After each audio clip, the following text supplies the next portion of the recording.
Amis motards, motardes, bonjour. Avec toutes les merdes qu'on croise sur la route, il vous est déjà arrivé ou va vous arriver, même si je vous le souhaite pas, de crever. Donc pour éviter de rester comme un con sur le bas-côté, je vous conseille d'acheter le petit kit de réparation qui coûte une trentaine d'euros.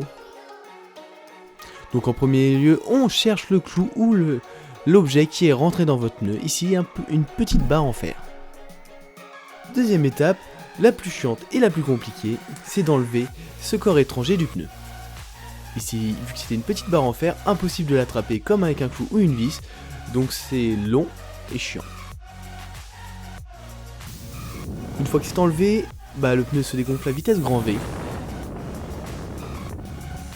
Donc pour la réparation, on va utiliser donc les outils du kit avec l'outil hélicoïdal, bref le machin qui fait agrandir le trou, le support de mèche, donc le machin qui met le truc dans le pneu, la mèche, donc le truc pas beau qu'on met dans le pneu, la colle, le truc qui colle le machin pas beau, et de quoi regonfler le pneu et surtout couper la mèche qui dépasse.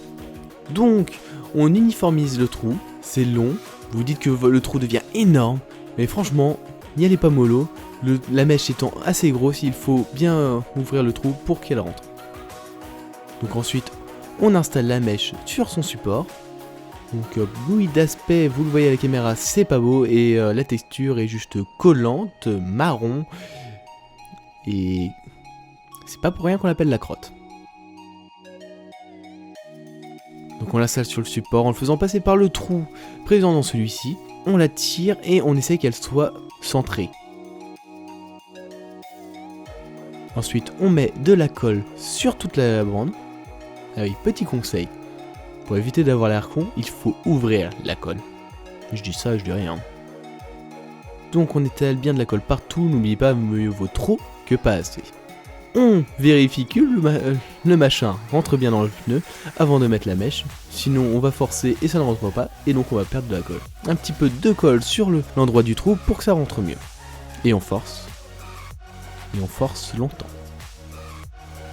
Une fois que c'est fait, vous voyez, la mèche dépasse entre 1 et 2 cm.